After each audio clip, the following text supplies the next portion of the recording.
श्री राम समर्थ। जनवरी 21। नाम का अनुभव। नाम का अनुभव क्या है?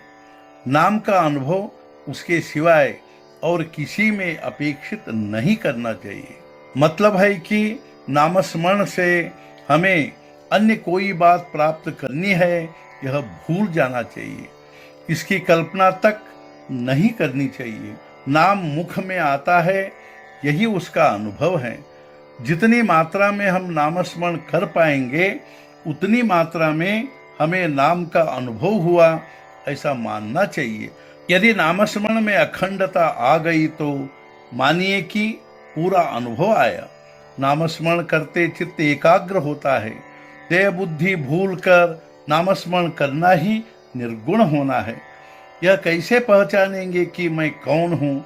मैं कौन हूँ यह जानने के लिए जड़ से ही अर्थात वाचा से ही नामस्मरण करने के लिए प्रारंभ करना चाहिए।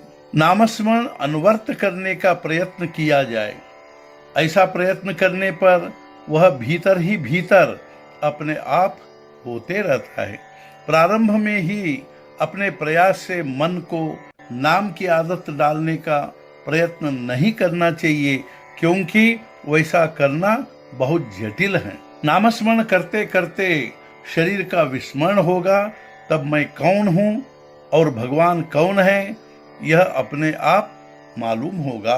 भगवान का नामस्मरण करने की आदत लग गई तो दुख की तीव्रता कम हो जाती है। दुख का भान न होने पर यदि दुख का अस्तित्व होगा भी तो क्या बिगड़ता है?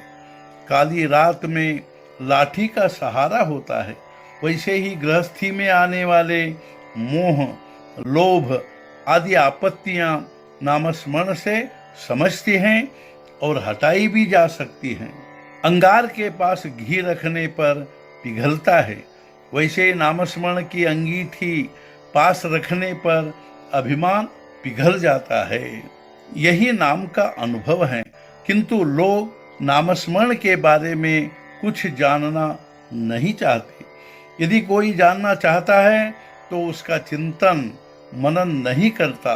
यदि किसी को चिंतन मनन करने के पश्चात नामस्मरण की महत्ता समझ भी गई तो भी नित्य नामस्मरण करता नहीं। रुकावटें होने पर भी नामस्मरण कर सकते हैं।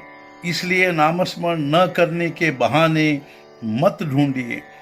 बहानेबाजी में असत्य छिपा हुआ रहता है। असत्य से आलस पैदा होता है।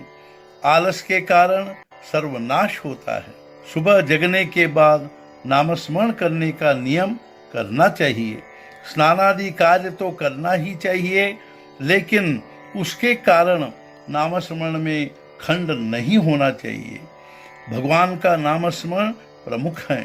अखंड नामस्मरण के लिए पवित्र अपवित्र की भावना का बंधन नहीं होता।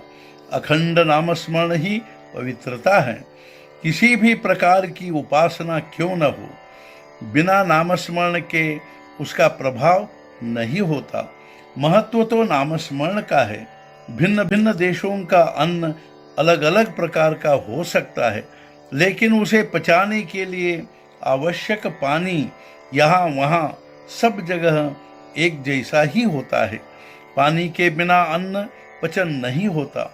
उसी तरह उपासना रूपी अन्न को पचाने के लिए नामस्मरण रूपी पानी की आवश्यकता होती है।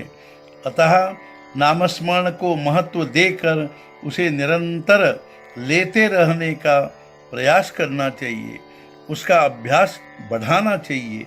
किसी भी प्रकार की आपत्ति आने पर भी नामस्मरण करना छोड़ना नहीं चाहिए। उसी से भगवान का सहारा मिलेगा। आज का मुख्य विचार, नामस्मरण करने में हम स्वयं ही बाधा होते हैं। उस बाधा को हटाने पर नामस्मरण का अनुभव होगा ही। सद्गुरुनाथ महाराज की जय। जय जय रघुवीर समर्थ।